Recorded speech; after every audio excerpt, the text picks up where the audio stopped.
My name is Daniel, and this is the Engineering Success Podcast, episode 20. Hey guys, how you doing? Hope you're doing all right. I'm doing all right. Got a lot of good things to be excited about. Maddie's currently at her bachelorette party, having a fun time with her friends. So I'm here at home, hanging out with the dogs, having some good quality time with them. No complaints.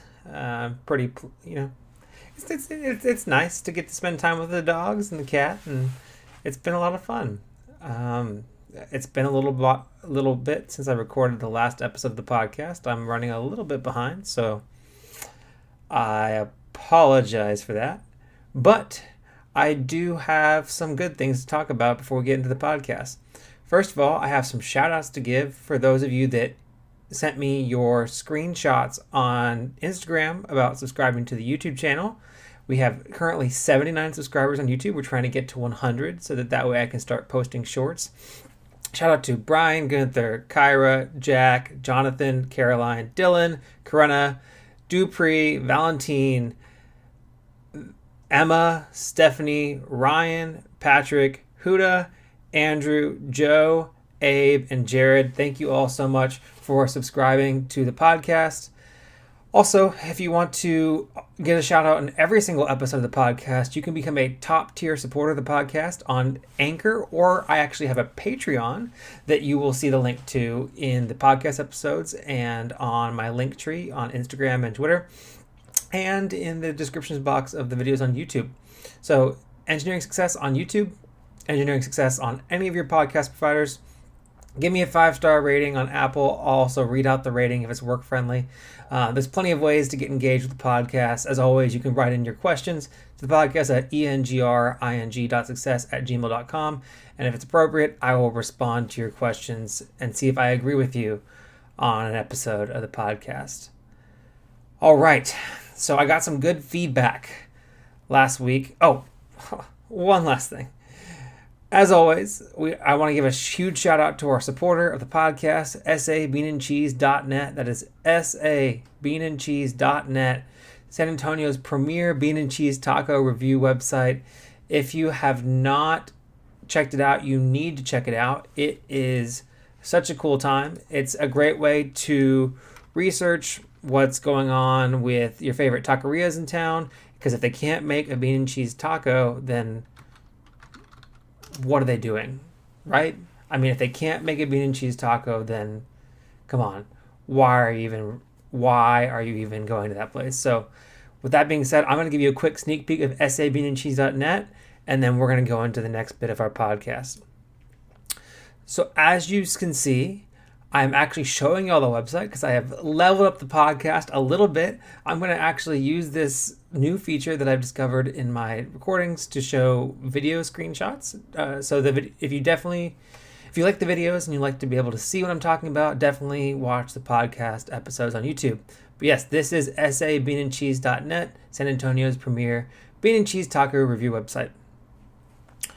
All right, so last podcast episode, I did a new recurring segment that I was trying out, and I got some great feedback. So, back by popular demand, we have this week in LinkedIn Lunatics. Yes, you heard it. Now, LinkedIn Lunatics, for those of you that don't know, is a subreddit, and I have grown pretty fond of this subreddit because I think it's really hilarious. And as I've voiced before, I don't really care for LinkedIn influencers. You know, I think that social media is toxic and obnoxious enough on its own without also having these types of things. So without belaboring the point, here's my This Week in LinkedIn Lunatics. All right. The post is captioned, quote, "You should work for free," which, if you've heard me talk, then, well, you might be able to tell that I have an opinion about this. All right. This guy is SVP of Mortgage Lending, NMLS, number, ensure his number, guaranteed rate, NMLS, number. Okay, I get blurring out the guy's name, but you left his face in there, and I'm sure you can find him via his NMLS number. So, all right. Anyways, here's what he says. He says, "Why I worked for free. Parents, read this. High schoolers, read this. You Read this. He wants everybody to read this. Why do you think unpaid internships are so powerful? Because nothing beats having the opportunity to learn from others. If the CEO of your favorite company asks you to shadow her for 6 months without pay, good on you for going with her. Thank you. That's awesome. Would you do it? Heck yeah, you would. No, actually I wouldn't. Not if I was obligated to work the CEO's hours for 6 months and whatever. Okay, carry on. If you're a musician and your favorite artist invited you to work alongside him for a few months without pay, would you do it? Full time, without any other work, any other ability to make money? No, I wouldn't. No, I wouldn't. If your favorite ... You get my point. My greatest education didn't come from school textbooks, but from street books. I was fortunate to grow up in a small business household where I'd be at work every Saturday during the school year and 6 days a week during summer break. Okay, I'm glad that you look at that as a positive, but that also kind of sucks. I mean, I'm glad that you thought that was valuable, but like, I don't know. My opinion is up until a certain age, kids should be kids and they should experience things. And I'm glad that that was a formative experience for you, but that's not what I wish for my kids. Also, if your CEO of your favorite company asks you to shadow her for 6 months without pay, I mean,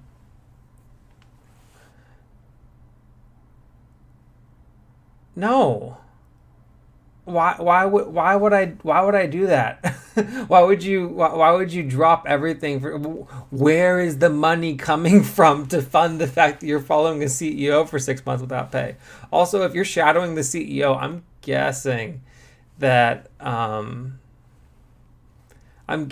they have the ability to dictate whether or not you get paid for your internship.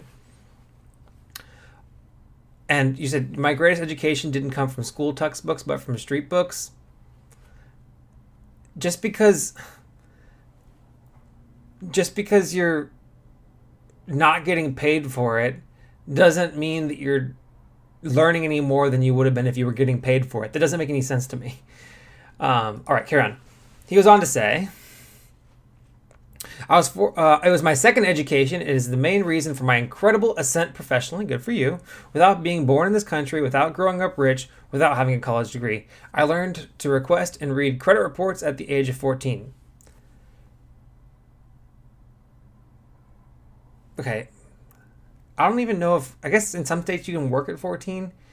But obviously you learned because you had a family member that was kind of having you work under the counter and maybe violating some kind of child labor law in the process. I learned to be comfortable counting a lot of cash. I learned how different cultures like to interact and negotiate. Traditional school doesn't teach that. Work for someone you admire for free if you're fortunate enough to do so. Hashtag small business. Hashtag work. Hashtag growth. Okay. Maybe at 14 you're not learning how to read and request credit reports at age 14 because ideally you're not working at age 14 because in most areas I believe that's under the age that you're able to work according to child labor laws. I learned to be comfortable counting a lot of cash. I don't think you have to work for free to learn how to be comfortable counting a lot of cash. I'm sure that you can deal with plenty of cash working as a cashier somewhere at any establishment or working any kind of paid job that involves counting a lot of cash. Just because you're working for free doesn't mean that you are learning how to be comfortable counting a lot of cash. Not everybody gets that opportunity, and I don't know why that's so special. I learned how different cultures like to interact and negotiate. Traditional schools don't teach that. Okay, I don't know about you, man, but my school experience, I was around a very diverse group of people, and in my college experience, I did learn how different cultures like to interact. And in my high school, I learned how different cultures like to interact. I went to a very diverse high school.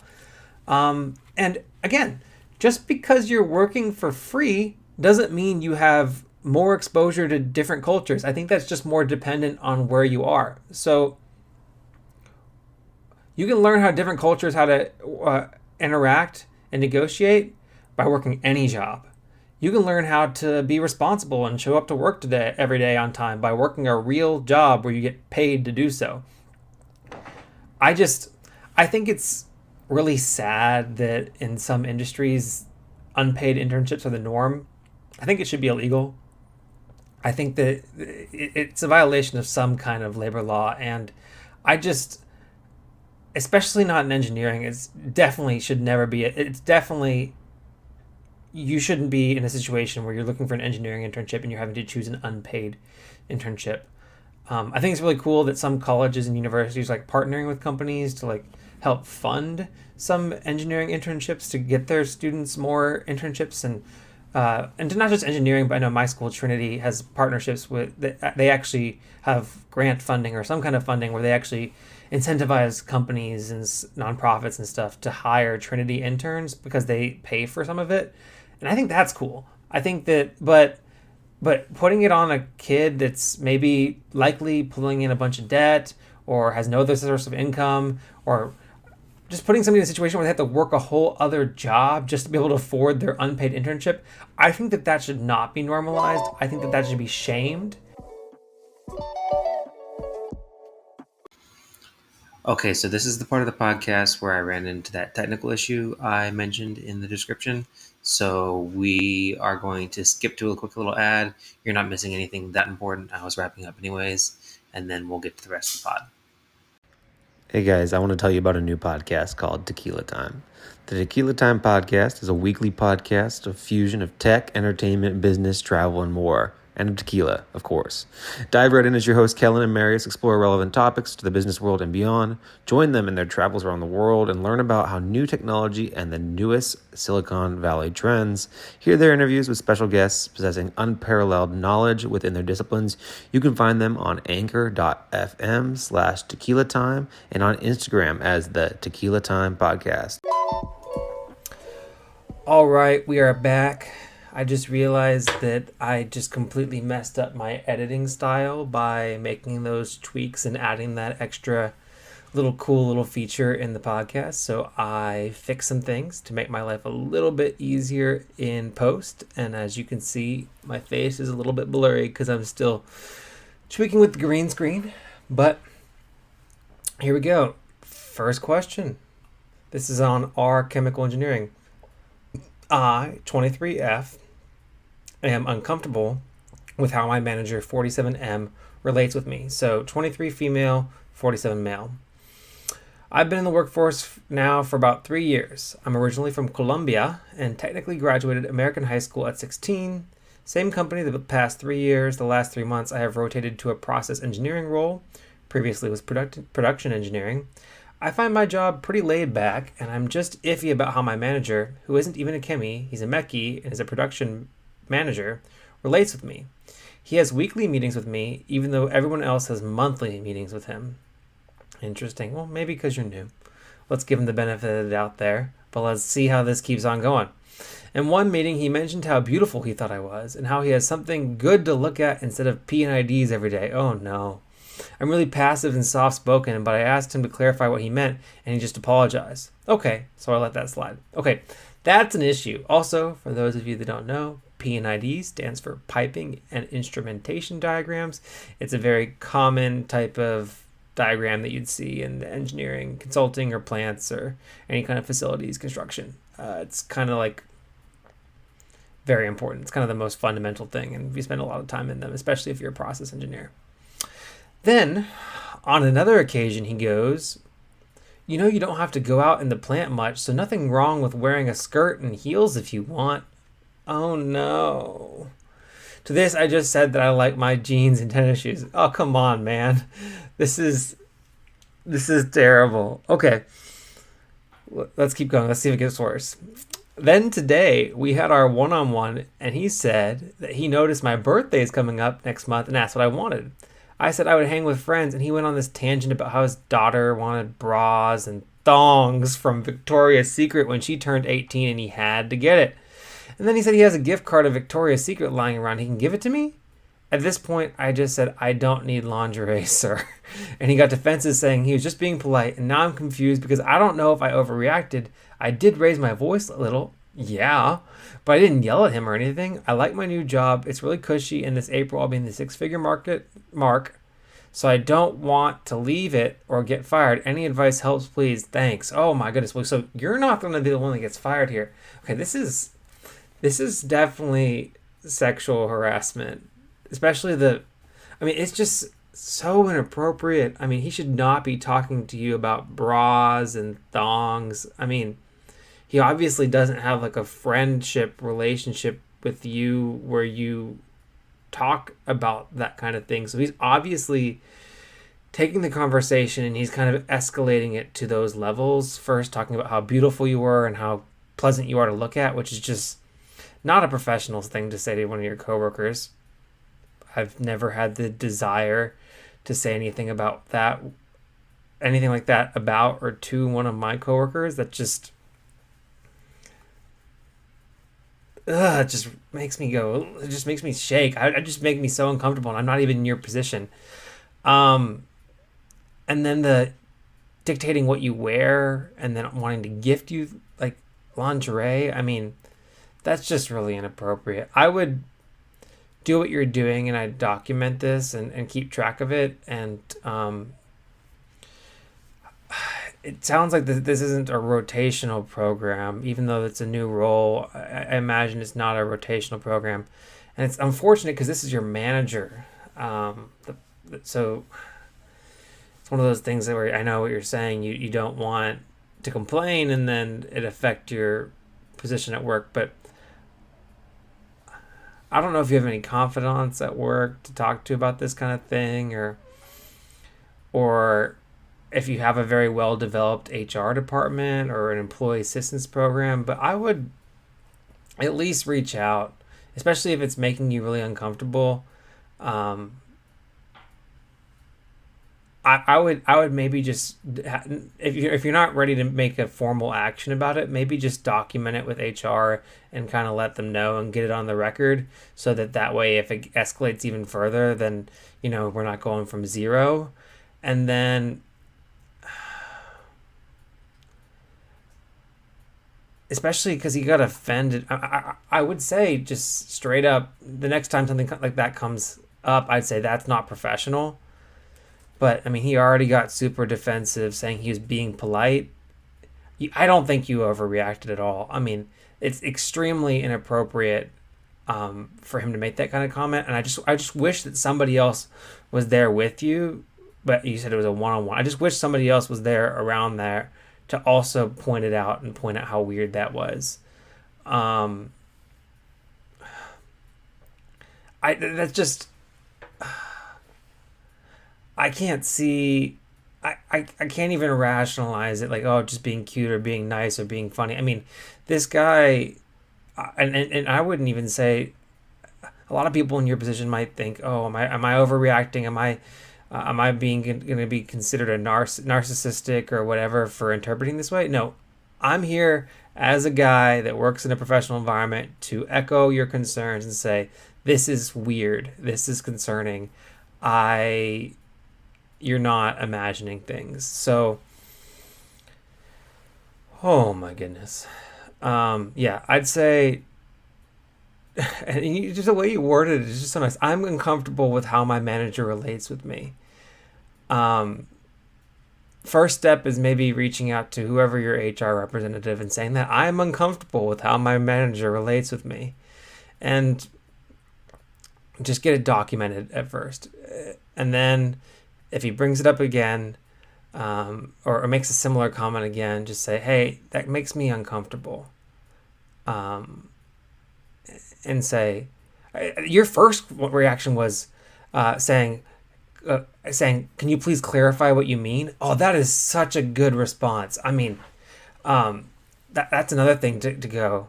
When appropriate, keep on throwing that back there, because him apologizing makes him realize how dumb he looks making these kind of comments. So that's a good thing to keep in your pocket. But if that's not the appropriate thing to use in the moment, obviously keep that in your back pocket. But so, don't be afraid. I would say um, if you get to a point, it's a professional work environment, I'd say that there might be a point in time where you say, hey, the way that you relate to me, it makes me very uncomfortable. Do you understand why this would make me uncomfortable? And maybe you need to have somebody else there with you for that kind of conversation. But this guy being a weirdo and creepy and overstepping professionality lines and crossing lines and being unprofessional, it's not fair to you that you should have to worry about this affecting your career like you are now. But unfortunately, that's just kind of the way it is. But I just get the documentation, and then be if you want to, I wouldn't say it would be too far out of line to just say, hey, that makes me really uncomfortable.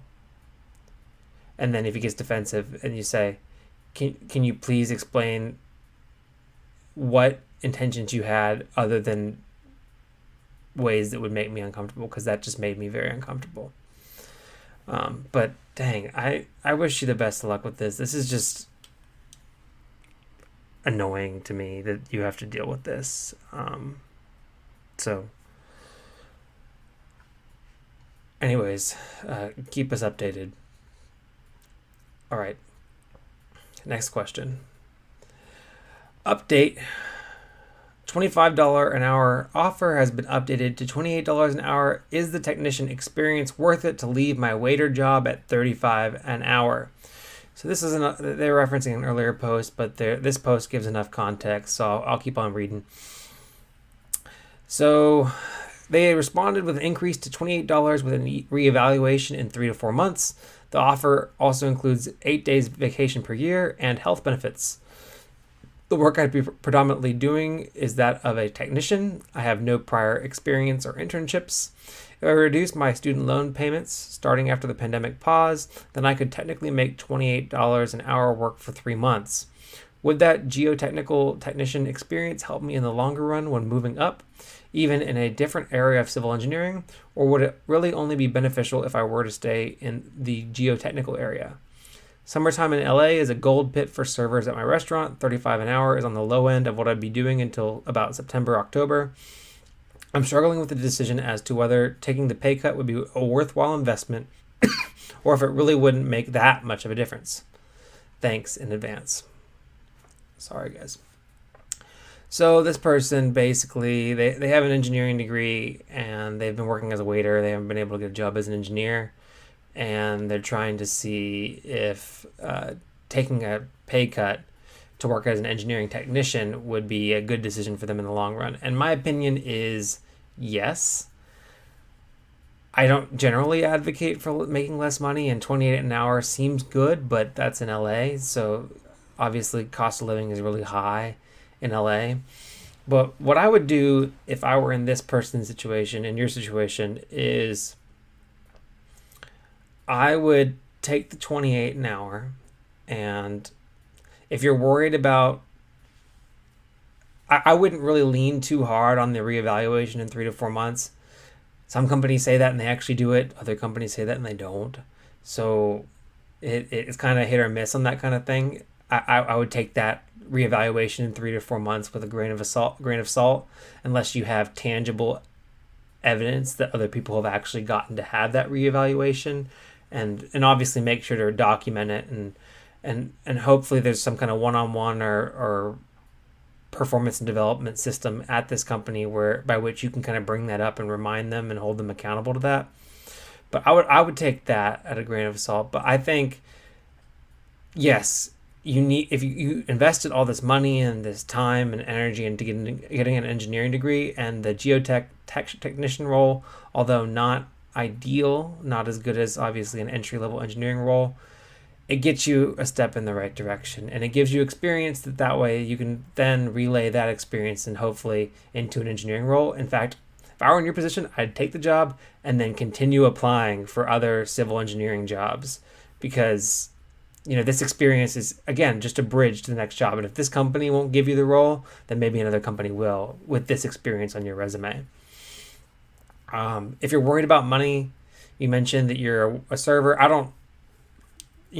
ideally, this technician role is kind of working generally regular business hours or a little bit more scheduled business hours. You can kind of plan around it. I'm going to read your other Reddit posts for more context. I'd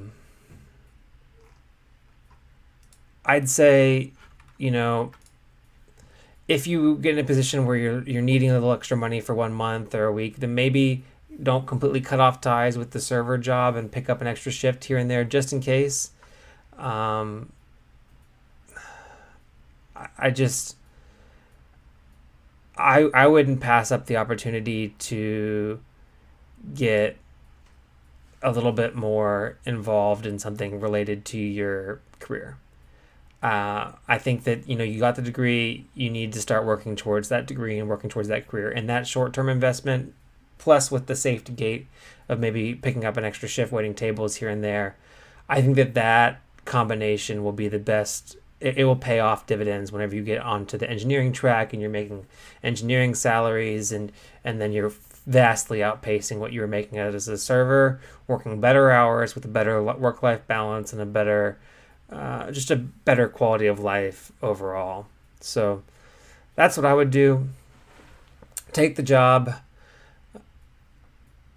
continue looking for jobs, additional roles. Now that you have this other job on your resume, now that you've gotten that first engineering job on your resume, and then if you're in a situation where you need cash, then maybe maintain a good relationship with the folks over at your server job so that way you can pick up an extra shift here and there if you need to, especially, on a weekend.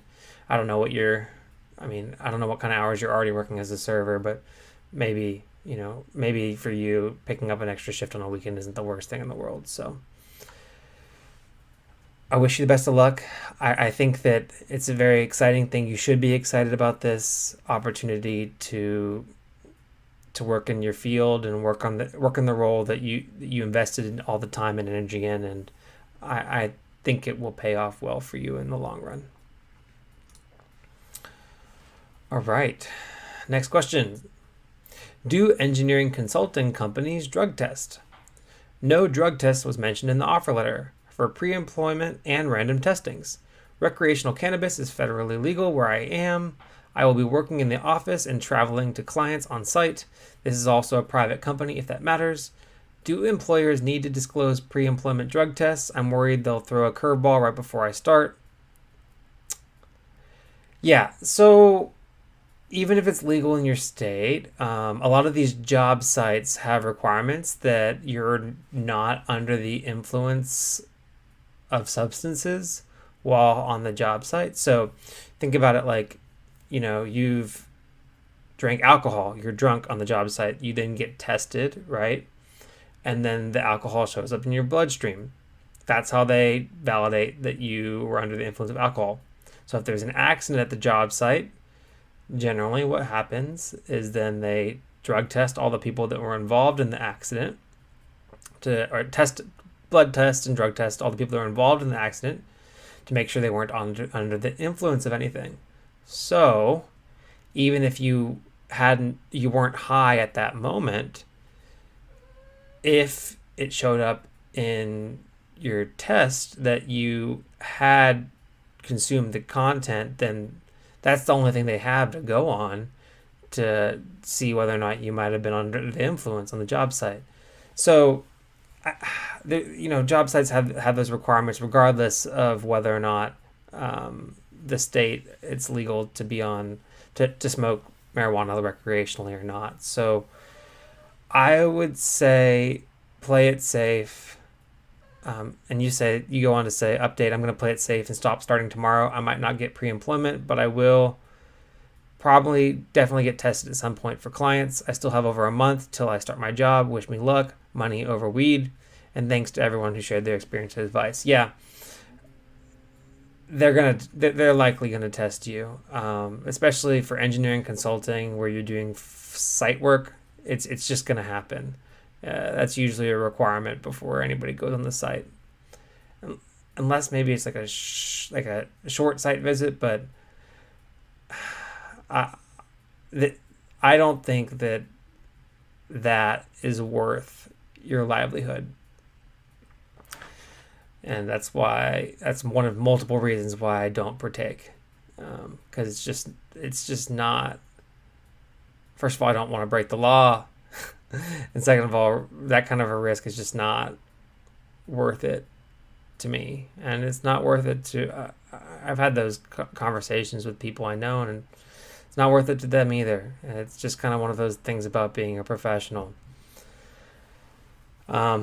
It being a private company, I mean, unless you just happen to have a guy that's just pro smoke, 420, super 420 friendly that runs the company, I mean, yeah, especially you don't know what the client requirements are going to be. So even if that's the case, if you're going to the site, then there's a very good chance that you're going to get drug tested. So yes, the answer to your question is engineering consulting companies do in fact drug test. All right, next question. Is 2 weeks notice too short? Hello all, I would appreciate any input on this topic. I have been working for the company since graduation for 5 years. I have an MS degree, nice, PE, and some other licenses. I really like the company and coworkers, but I have to leave due to personal reasons, immigration related. My department is small with 20 plus people. Not really anyone can do what I do in certain fields. I'm leaving in about a month, and I worry that I may put the department in a difficult situation if I only give them 2 weeks of notice. Due to my immigration status, I do not want to take the risk of getting let go before my next job is ready to start. But this could really happen. Could this really happen in a reputable company? ? Thanks all. Yes, it could happen. Will it happen? Honestly, I don't think it will. I think they'll appreciate the additional notice, but there's always a chance that they could say, oh, you're going to leave? Well, bye. and then you're gone. So you say you do not want to take the risk of getting let go before your next job is ready to start. Then don't. I wouldn't take the risk. I think regardless of how replaceable we think we are, we're not, regardless of how irreplaceable we think we are, we're not exactly as irreplaceable as we think we are. And if it made sense and from a practical business standpoint to replace us, then there's a chance that we would be replaced. Companies don't have unemployment like people do. People have unemployment to fall back on, but if a company goes bankrupt, well, I guess there's different types of bankruptcy and they can get out of things, but you know what I'm saying. There's no unemployment checks for companies, and I think that they kind of operate that way. So yeah. Now what I would do in your situation is I would go ahead and start maybe documenting the things and categorizing my data and organizing things in a way to make it easier for somebody else to pick up what I was doing, and kind of go ahead and pre-plan your transition turnover plan. Maybe kind of identify some other people that are capable of doing what you're doing within your company or outside of your company that you think would be good recommendations to come into your company. And whenever you give your 2 weeks notice, if you really want to be helpful to your coworkers and your team members, then go ahead and have that turnover plan with where all the documentation is, where all the reference material is that they need to, and your recommendations for how they replace you. I think that the company would appreciate that, and you'd be giving them your standard notice, and you'd be giving them more than enough feedback. And then you can spend your last couple weeks helping train your replacement. So if you're in a position where you really can't risk it, don't. I wouldn't risk my financial future on something like that. And I don't think that you should either. So what I would do is I'd wait to give my 2 weeks notice, but in the meantime, maybe go ahead and start planning my turnover plan and getting all my stuff lined up for the next person to make it easier on my coworkers when I leave. And maybe if you have some coworkers that you can confide in that are your teammates and you think that might take up the slack, maybe you pull the person that might take on your responsibilities aside if you have that good relationship with them, and let's say, hey, let you know, I'm going to put my 2 weeks notice in on XYZ date. due to personal reasons. Not and I just wanted to give you a heads up and kind of help show you where things are and kind of give you a heads up so you can plan. But I'm not going to give my 2 weeks notice because I just can't until XYZ date because I just can't. And then obviously once I give you my 2 weeks given my 2 weeks notice, I'll do everything in my power in those 2 weeks to transition you over as best as I can and show you where everything is and all the reference materials. So that's what I would do in your situation. Best of luck on your transition. Next one. My boss just gave me a roadmap of my salary expectations for the next 10 years. Not sure what to think. Oh no. Poster goes on to say, I've made posts here before about how I make substantially less money than I should. I'm a back-end web developer working with Python and I'll have 1 year experience this summer. I make $45,000. I approached my boss in November and explained that I was borrowing $200 a month from my parents to help make my $875 a month private loan payments, and that with federal loans resuming at the end of January before it was extended, I could not get by on my own salary. He said he'll talk to his boss about getting me something for my 6 months December and that he would authorize me to work overtime. This helped a lot, but I was still trying to see about that raise. It looks like the 6-month raise won't happen, but they're aiming for a significant raise at my 1 year. They're talking about trying to get me $60K. He then said he's going to get his boss to have a discussion about long-term salary plans for me. He says by 5 years he wants me in the mid-70s, and at 10 I should be making 100. This is still not competitive, but I do like my job. I just want some feedback. All right, here's my feedback.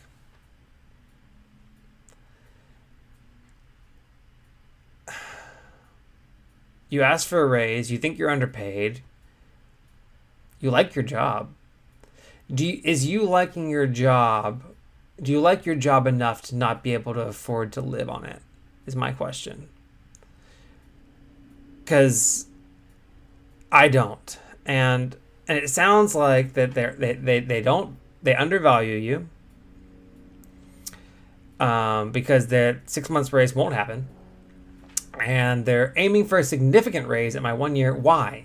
What is different? What is going to change in 6 months? Other than, yeah, you'll be more experienced, but what is going to change with their ability to compensate you and bill you in that 6 months? That's a question I'd ask myself if I were in your position, because, and then at 5 years, he wants you in the mid 70s. So 5 years, he wants you from 60K to 70s. So that means that, all right, 75 divided by 60. So over 5 years, you're going to get a total of a 25% raise.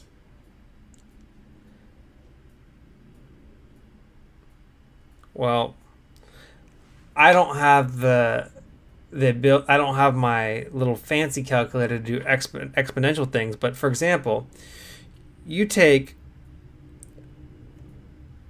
100.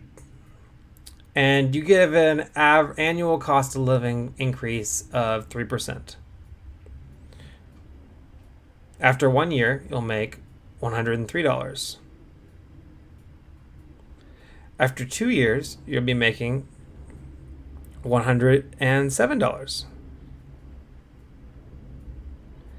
After 3 years, $110. After 4, $112. After 5, $115. So that outpaces a little bit. That outpaces, the standard escalation of about 3% inflation.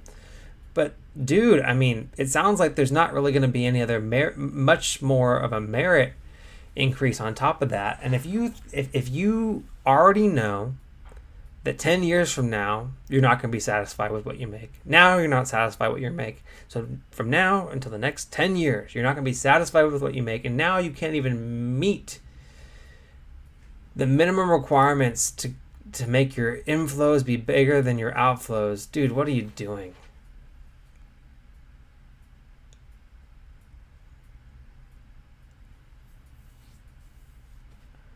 And it just sounds like they're going to just keep on pushing it along, stringing you along, and try to pay you as little as they possibly can for your whole career. And you're consistently going to spend your entire career feeling undervalued. Why would you do that to yourself? Do you get that much enjoyment out of doing the work that you do? Is your job that much fun to you that you are willing to feel undercompensated for the entirety of your career working for this company? I don't think that there's a work experience or a work environment that I could work in ever where that would be the case. And you've made many posts, you said here before, about how you make substantially less money than you should. So if I were you, I'd go ahead and stick my foot out the door. Start looking for other jobs. You're working in Python, you're going to have a year experience. A year isn't that long, but it's enough experience. It's a hot job market. Start looking. Start finding other offers. Look at that. Look for offers where you're making that $60K that you want to make.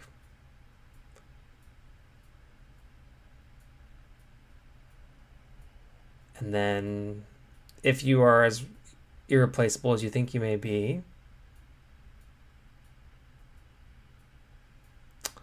maybe whenever you get the job offer from $60K from another company, then they'll be more willing to work with you. And then you can continue to work at this company that you like. And then you can play this game all over again each time you want to get a raise. Or you could just take the raise and go to a more competitive company that can actually offer competitive, reasonable salaries. And then you can continue to work for them, or then go work for another company after that to make a better competitive salary. If you're unsatisfied with how you're getting paid, and this company has shown you that they have a pattern of wanting to kind of not be competitive with wages, then, I mean, my motto is when somebody tells you who they are, listen. And in this case, they've told you. This is what you can expect. It's not going to be competitive in your eyes. So listen to them and find a place where you can have a better balance of compensation and a job that you like. So that's what I would do. And I don't mean to be mean or tough about it, but at some point, I mean, if you're going to continue to complain about it and it's going to continue to affect you, then move on. Do that for yourself. You owe it to yourself. All right. Best of luck. Sticking in the realm of software, will my college assume I already know how to code if I choose to go into software engineering or computer engineering? I am a wannabe engineer. I was thinking of majoring in software engineering or computer engineering, but I have never even looked at code in my life. If I major in software engineering, will the classes start from zero, or will they already assume I know some essentials? If so, how much do I need to know? I would say that at your traditional university, there's always going to be that entry to engineering class, entry to coding class, and they are going to start from zero. I mean, for example, in math, they assume that you're through pre-cal, but they're going to start from zero with calculus unless you test out. Same goes to computer science. Unless you've tested out and you're going into a second level or intermediate or advanced level computer science class, your entry-level computer science class will be entry-level. They will start from the foundations and they will build you up from there. As for the other people that you're going to be around, some of them will be like you, starting from zero, heard that computer science is a good field or computer engineering is a good field and they want to learn how to code. Others will have already taught themselves how to code, maybe one, two, multiple language. Some of them might not have already worked as a software engineer, a software developer while they're in high school because they're just so passionate about it. So there's going to be both ends of the spectrum, but know that if you have the drive and the aptitude for it and develop the good study habits and want to do well in your computer science classes, starting from zero is not going to be preventing you from being able to be successful. And honestly, it might even give you a better foundation than some of the people that started by being self-taught. So, no, your college will not assume you already know how to code if you choose to go into software engineering or computer engineering. At least that's not been my experience or the experience of other people I know. But I would say if you're still in high school and you're not already a senior and or you have the opportunity to make classroom selections, not a bad idea while you're still in high school to take a intro to computer science class. I know my high school had it. A lot of high schools have intro to computer science classes. Or I know that there's websites, for example, what's the one I'm thinking of? It has a bug. How to code. There's a website called there's Code Academy. What's the one with the bug? Code.org.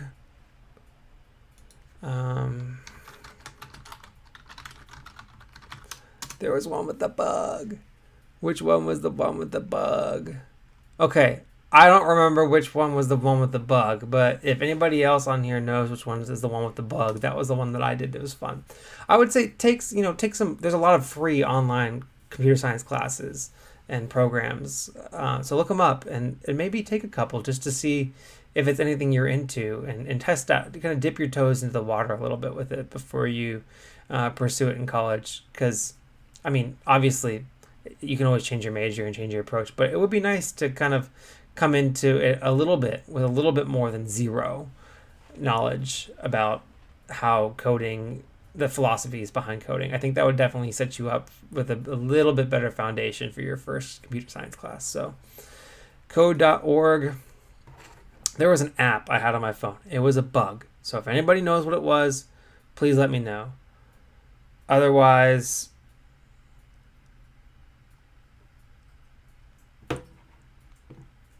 yeah, we'll maybe it doesn't exist. Maybe I'm just going crazy. But there was a bug. I know it. All right. Excuse me. Next question. Has anyone had a company pay for an engineering master's degree and then left before fulfilling the time commitment to the company? I'm trying to advise a friend, but I have not personally encountered this situation. Cool. If you had left before fulfilling the usual time obligation that comes with a company paying for your master's degree, how did it go? Did they pursue repayment? Thanks in advance. Okay. I think it's going to depend on, first of all, the terms of the agreement. Usually these kind of programs are defined in a standard operating procedure for the company, or there's a contract that you'll sign before they'll start paying for it. And one of those two things will spell out exactly what they do. Especially if they have a person that administers that program, that is exactly what they're going to do. Unless the company is super lazy, but man, I'm sure that they get some kind of tax incentives for doing it and a bunch of financial reasons, and they have people that are involved in managing that kind of program. And if there are people involved in managing their program, their job is to come after you if you have not fulfilled the time commitment. I mean, there's a chance that it kind of slips through the cracks, and that's the only thing you're really leaning on otherwise. But what will happen is exactly what is spelled out in the contract or the standing operating procedure for that compensation and that education allowance. So I recommend that you advise to your friend and maybe help them do this to find the standard operating procedure or the contract that they signed for their master's degree getting paid for, and then look at that. And then maybe they'll have to make an evaluation on their decision. But I would not just leave the company and expect that they're just going to forget, because I'm sure that there's some kind of financial tracking system and incentives that they have to get that money back from you if they can. So I would recommend not leaving before fulfilling the time commitment to the company, unless maybe you get a signing bonus with the other company, the new company, that will pay for whatever the penalty and repayment is. Or maybe you have the cash on hand and the new salary is a big enough delta to justify it. But yeah, what will happen is 9 times out of 10 will be exactly what was spelled out in the contract. So unfortunately, I can't tell you exactly what will happen, but I know that that contract likely will. So best of luck to your friend. in that situation and maybe give us an update on how it went for them. And it might be one of those things that you think you get away with it, and then a year from now you're like, hey, where's our money? The company's like, hey, where's our money? So if they're obligated to it, then especially if there's not a time-bound window on them recollecting from you, then it could come up out of nowhere whenever. So I'd be really careful in that situation. All right.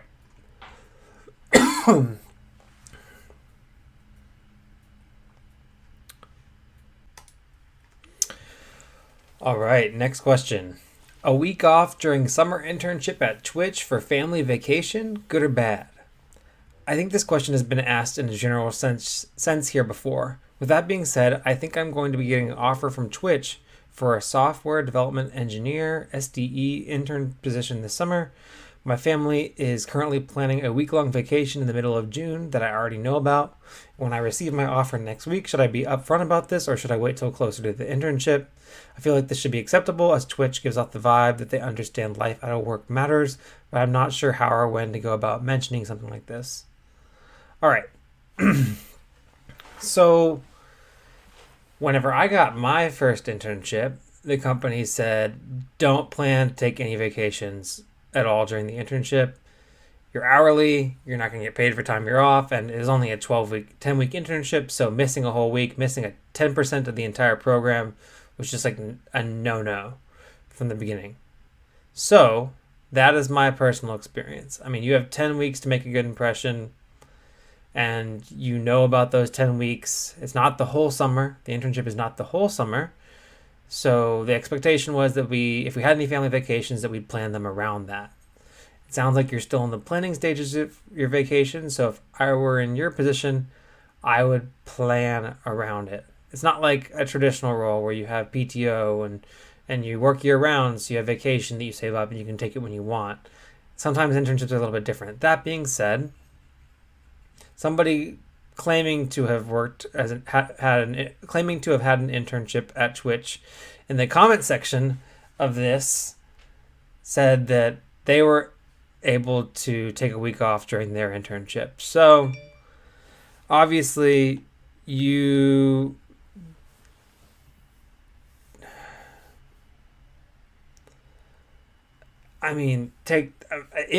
that's true, then obviously then that's the case. But man, I mean, the summer is, longer than just the length of the internship. So I would just plan if you know that you're in the process of planning a vacation, I'd plan around it. I mean, so I left a comment on this. I'm talking about this one like a month after I commented on this one. And my comment got a lot of upvotes.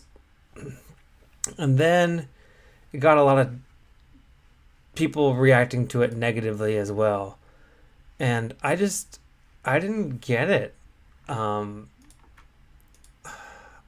just didn't think I don't get taking a vacation in the middle of an internship. I mean, I had a personal thing that came up and I had a personal thing come up with mine, and I was able to leave for a day, but no. All right. So turns out this person ended up deleting the post on Reddit. Oh my goodness.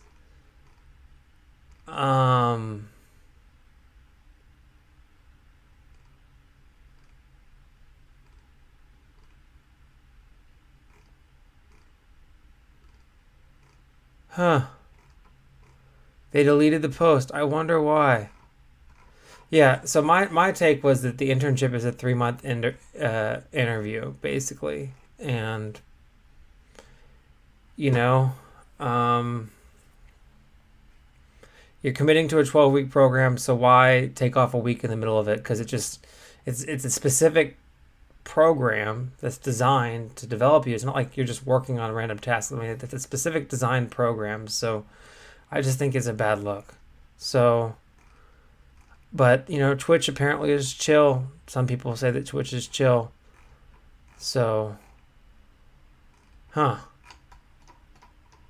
people say, well, take your vacation. If they don't like it, then you won't want to work there anyways. Not really. My company didn't want me to take a vacation during my internship, but I can take vacations whenever I want now. Pretty much, I just give them advance warning. It. I'm not trying to like simp for companies here, but like,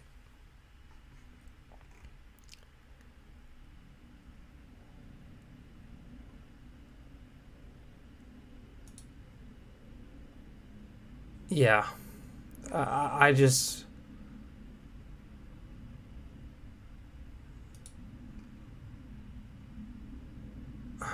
I wouldn't take it off, but just work your tail off, do your best, and I wonder if they took it down because I didn't end up getting the offer from Twitch. Maybe the guy from Twitch saw their post, or maybe they brought it up and then Twitch was like, no. I don't know. Um, but yeah, I wouldn't. In general, as a general rule, take those vacations. Summer after freshman year, summer after sophomore year, and plan those vacations at the beginning or the end of the summer so that way you can avoid conflicts with internships. I wouldn't rely on being able to take an internship. And I didn't get it as much when I was in college, but looking back, I really would have missed out a lot if I had missed a week of my internship. So, yeah, don't take a week off in the middle of your internship. I would not recommend it. Next question. Oh, but that's my lunchtime response. I work as a manufacturing engineer, and one of my main priorities is supporting issues that occur on the line. Since problems are unpredictable, there are times when I need to miss a meeting or take lunch early or late. This new hire does not have the same mentality and prioritizes lunch and a meeting following a specific schedule. So much that the manufacturing line does not feel supported by him. I even witnessed him tell a technician who could monitor a test run because he couldn't monitor a test run because that's his lunchtime. I witnessed this happen twice. I'm not his manager. I simply have more experience than him in this line of work. Should I bring this up to my manager? Is this a personality thing that cannot be avoided? What are your thoughts? And they say, thank you to all who posted. Looks like I need to clearly define my role. I possibly have unhealthy boundaries if the role is not meant to be on call. I posted this to gain perspective. I appreciate everyone who responded and gave feedback. Okay, so I'm defensive of my lunchtime at work. Sometimes people schedule meetings during my lunchtime, and I don't mind if it's an emergency type situation. If it's obviously an emergency type situation and there was no other time available, I will generally hop on the lunch meeting and then I'll leave a little bit early or take a break a little bit later in the day or something like that. But I do take my break. I do get, or it evens out at the end of the week or whatever. What I don't like is people regularly scheduling recurring meetings during my lunchtime. I feel like that's a little bit disrespectful of the break. It's like, I don't get paid for that hour of the day. I mean, that's the break that I'm entitled to. But again, I've gotten to the point where I'm a professional, and if something happens, I'll just take my break at a different time. I have enough flexibility and autonomy in my role that I can really take my break whenever I want to, and I don't have to take it during lunch. But traditionally, I'm pretty defensive of my lunch break because I'm very fortunate to work somewhere where we have a gym and people play sports during lunch. I like to play sports with them. I like to go work out during lunch. And that's just more the traditional times for me to be working out and doing those things. So, yeah. That being said, you make a great point. You need to clearly define your role. It might be the expectation of that role that if an emergency situation happens on the line, then you have to be able to check it and check on it. And if it's not the case, and these are not emergency tasks, like for example, watching a test run, then maybe it needs to be communicated to the people that work on the line that during this time, they're not available. And if they want this person, then they can plan around that person's schedule. I think that there might need to be some kind of conversation at some level. I don't know what level, but having a clear understanding of the expectations for the role and what is expected and what isn't.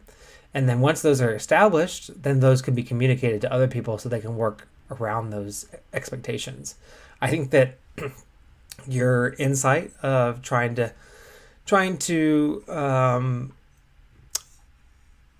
clearly define your role and evaluate whether or not you have unhealthy boundaries. I think that's a very good mindset to have.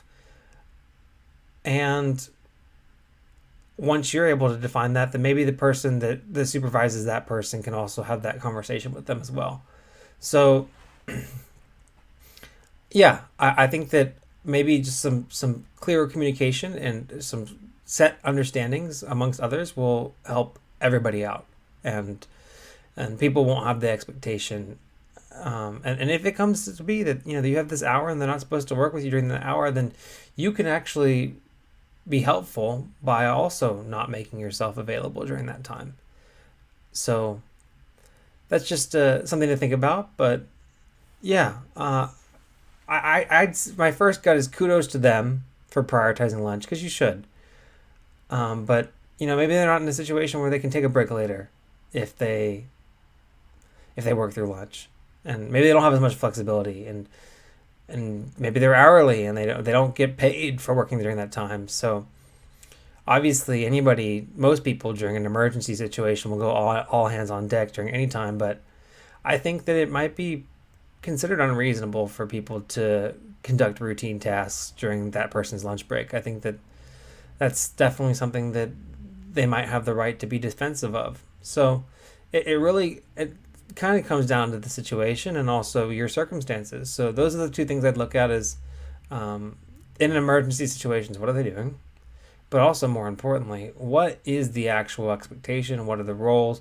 And then if there's an expectation that you just work through lunch, what kind of accommodations and flexibility are you being given outside of that to compensate for that? So those are just the things I would think about in your situation. Again, I'm in my position. I'm very fortunate that I can be mostly defensive of my lunch, but I'm very, very, very understanding of working with people with very, very, very full schedules, and sometimes other times just don't work. And I've been fortunate enough to be put in a situation where I'm trusted and treated as a professional, so I'm able to personally have the flexibility that I need. So I wish that on you, if that's what you want. Or if you want more clearly defined rigid boundaries, then I wish that on you as well. So best of luck to you guys. Next question. This is the last question. Offered director of engineering job, but not sure if I'm experienced enough. I have 2 years of experience in an unrelated field, big pharma. The director role is for an energy gas company for a small rural county. To be honest, I am not sure how I even got the offer. Would I be crazy to take it?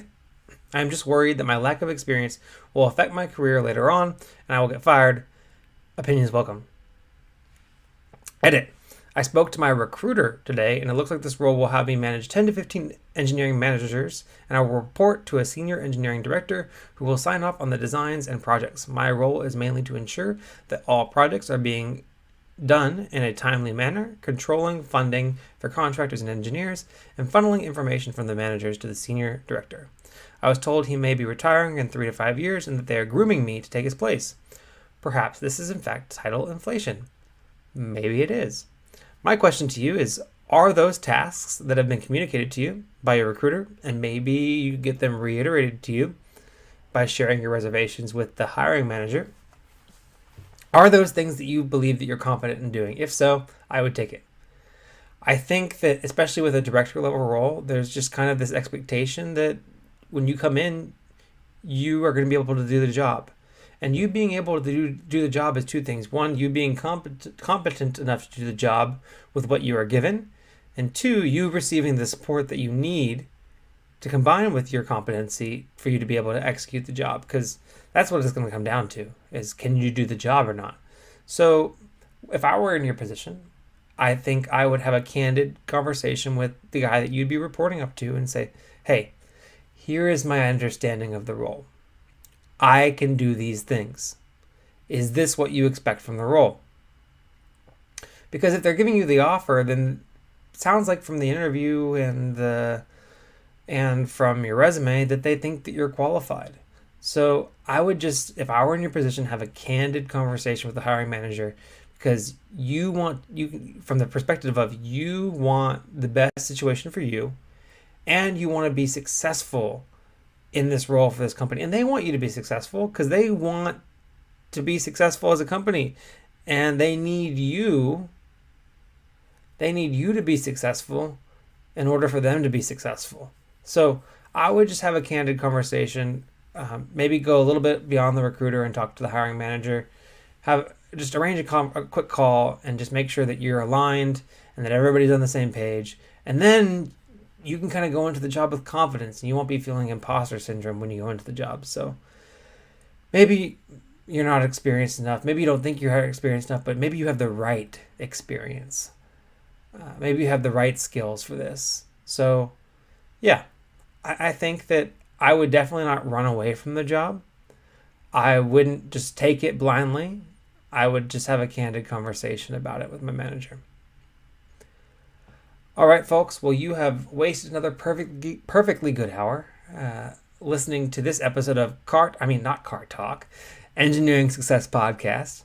Thank you guys for listening along. I hope that you found it insightful. If you agree with me, please write to me at engineeringsuccess, engring.success@gmail.com, and let me know. If you disagree with my answers and my takes, write to me at engring.success@gmail.com, and as long as the comment is respectful and constructive, I will read it out in the mailbag for the next podcast episode. Additionally, if you have any questions that you'd like me to respond to, give my take on, see if I agree with you or disagree with you, write to me at engring.success@gmail.com, and I will try to respond to them on the next episode of the podcast. Anyways, thank you for listening along. You can listen on YouTube, you can listen on Anchor, you can listen on all your preferred audio providers. Make sure to give me a thumbs up on YouTube. Make sure to subscribe if you're watching on YouTube, and make sure to give me a 5-star review if you're listening on Apple Podcasts.